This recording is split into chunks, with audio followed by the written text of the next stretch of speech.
Shalom saudara yang diberkati Tuhan, terpujilah nama Tuhan di mana hari ini kita bisa bertemu semua karena anugerahnya. Hari ini kita kembali akan membaca firman Tuhan saudara yang terdapat di dalam Bilangan pasalnya yang ke-12 dan Bilangan pasalnya yang ke-13. Namun sebelum itu, mari kita memulai semua dengan berdoa. Bersyukur untuk hari ini kembali kami bisa diberikan kesempatan Tuhan untuk membuka Alkitab bersama, mendengar sabda firman Tuhan, merenungkannya, dan Roh Kudus yang memampukan kami untuk menjadi pelaku-pelaku firman Tuhan.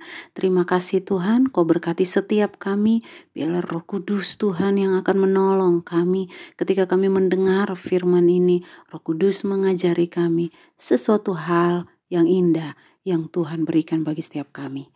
Terima kasih untuk hari ini Tuhan, kami siap untuk mendengar sabda firman-Mu dalam nama Tuhan Yesus. Haleluya. Amin.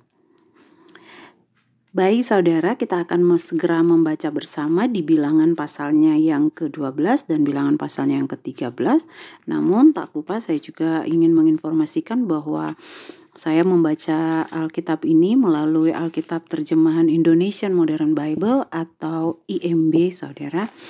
Mari kita membaca bersama Bilangan pasalnya yang ke-12 dan Bilangan pasalnya yang ke-13.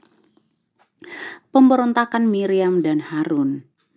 Miriam dan Harun berbicara menentang Musa karena wanita Kus yang telah dinikahinya, sebab ia memang telah menikah dengan seorang wanita Kus. Mereka berkata, apakah sesungguhnya Yahweh hanya berfirman melalui Musa saja? Apakah dia tidak berfirman melalui kita juga? Maka Yahweh mendengar hal itu. Musa adalah seorang yang sangat lembut hatinya, lebih daripada setiap orang yang ada di atas muka bumi. Tiba-tiba berfirmanlah Yahweh kepada Musa, Harun dan kepada Miriam, keluarlah kamu bertiga ke kemah pertemuan. Mereka bertiga keluar. Lalu Yahweh turun dalam tiang awan dan berdiri di pintu kemah itu. Lalu memanggil Harun dan Miriam. Maka keluarlah mereka berdua, dia berfirman, sekarang dengarkanlah perkataanku. Jika ada seorang nabi di antara kamu, aku Yahweh akan membuat diriku dikenal olehnya dalam penglihatan. Dan aku akan berbicara kepadanya dalam mimpi. Tidaklah demikian dengan hambaku Musa. Ia adalah seorang yang setia dalam seluruh rumahku. Aku berbicara kepadanya dengan berhadapan wajah, bahkan dengan jelas, bukan dalam teka-teki, dan ia memandang rupa Yahweh. Jadi mengapa kamu tidak takut berbicara menentang hambaku Musa? Dan menyalalah murka Yahweh terhadap mereka, lalu pergilah dia. Lalu awan itu meninggalkan kemah. Tampaklah Miriam terkena kusta putih seperti salju. Dan Harun berpaling ke arah Miriam dan tampaklah ia terkena kusta. Lalu Harun berkata kepada Musa, ya Tuanku, aku mohon kepadamu, janganlah engkau menimpakan dosa atas kami yang telah kami lakukan dalam kebodohan yang olehnya kami berdosa. Aku mohon kepadamu, janganlah memikirkannya menjadi seperti orang mati yang ketika keluar dari kandungan ibunya yang setengah dari dagingnya habis. Lalu berserulah Musa kepada Yahweh, katanya, ya Elohim, aku mohon kepadamu, sembuhkanlah ia. Maka berfirmanlah Yahweh kepada Musa, jika ayahnya meludahi wajahnya, tidakkah ia akan direndahkan selama 7 hari?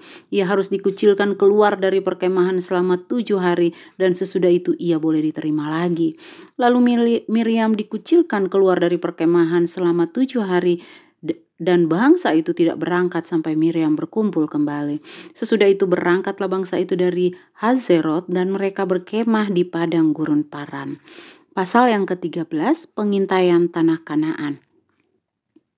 Berfirmanlah Yahweh kepada Musa, katanya, utuslah orang-orang mengintai tanah Kanaan yang akan aku berikan kepada Bani Israel. Haruslah engkau mengutus 1 orang dari setiap suku leluhur mereka, masing-masing seorang pemimpin di antara mereka. Dengan perintah Yahweh, Musa mengutus mereka dari padang gurun Paran. Mereka semua itu ialah para kepala dari Bani Israel.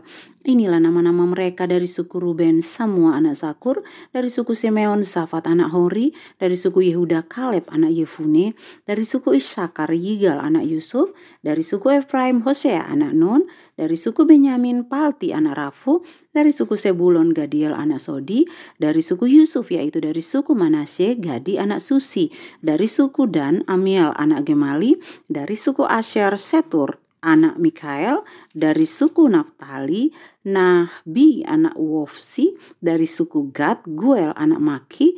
Inilah nama orang-orang yang telah dikirim Musa untuk mengintai negeri itu. Maka Musa menamai Hosea anak Nun itu Yosua.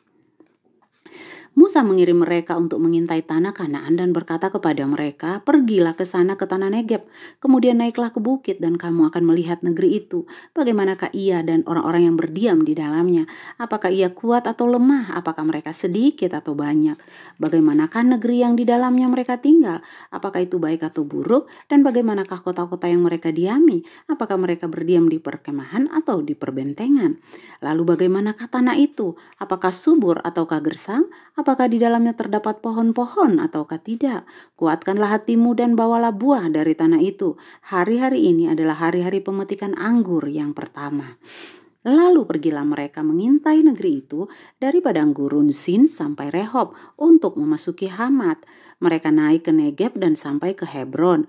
Di sana ada Ahiman, Sesai, dan Talmai keturunan Enak. Hebron telah didirikan 7 tahun lebih dahulu dari Zoan di Mesir. Maka sampailah mereka di aliran sungai Eskol dan mereka memotong satu cabang yang memiliki satu tandan buah anggur di sana. Lalu mereka memikulnya berdua dengan sebatang kayu. Mereka juga membawa beberapa buah delima dan buah ara. Orang menamai tempat itu aliran sungai Eskol karena tandan buah anggur yang telah dipotong oleh Bani Israel di sana. Mereka kembali dari pengintaian negeri itu setelah hari yang ke-40. Lalu mereka datang kepada Musa, Harun, dan segenap Bani Israel di Kades, di padang gurun Paran. Mereka kembali membawa berita kepada keduanya dan kepada seluruh umat itu dan menunjukkan kepada mereka buah dari negeri itu. Mereka melaporkan kepadanya dan mengatakan, "Kami sudah masuk ke negeri tempat engkau telah mengirim kami, dan memang suatu negeri yang berlimpah-limpah susu dan madunya, dan inilah buahnya. Namun yang tinggal di negeri itu adalah bangsa yang kuat, dan kota-kotanya sangat besar dan berbenteng. Lagi pula kami sudah melihat orang-orang Enak di sana. Orang Amalek tinggal di tanah Negeb, dan orang Het dan orang Yebus dan orang Amori tinggal di bukit. Orang-orang Kanaan tinggal di dekat laut dan di tepi sungai Yordan." Lalu Kaleb menenangkan bangsa itu di hadapan Musa dengan berkata, "Kita akan maju dan memiliki negeri itu, karena kita pasti dapat mengalahkannya." Tetapi orang-orang yang telah pergi ke sana bersama-sama dengannya berkata, "Kita tidak sanggup untuk maju melawan bangsa itu, karena mereka lebih kuat daripada kita." Mereka juga menyampaikan kabar buruk kepada Bani Israel tentang negeri yang telah mereka intai dengan mengatakan, "Negeri yang kami lintasi untuk mengintainya adalah negeri yang memakan penduduknya, dan semua orang yang telah kami lihat di sana adalah orang-orang yang bertubuh besar. Di sana kami telah melihat raksasa-raksasa, keturunan Enak yang berasal dari para raksasa. Kami melihat diri kami seperti belalang, dan demikian juga kami di mata mereka." Haleluya. Amin. Saudara, demikian firman Tuhan yang sudah kita baca hari ini, yang terdapat di dalam Bilangan pasalnya yang ke-12 dan Bilangan pasalnya yang ke-13. Biarlah kita semua diberkati oleh pembacaan firman Tuhan hari ini. Tuhan Yesus kiranya memberkati kita semua di hari-hari ini, di dalam dunia yang semakin gelap. Anak-anak Tuhan akan senantiasa bersinar lewat firman Tuhan, lewat apapun yang Tuhan katakan dalam hidup kita dan kita melakukannya. Kita menjadi pelaku firman, maka anak-anak Tuhan akan senantiasa menjadi terang, bercahaya di tengah-tengah dunia yang gelap. Terima kasih untuk kebersamaan hari ini. Kami dari Elkana Ministry mengucapkan terima kasih. Tuhan Yesus memberkati. Immanuel. Amin.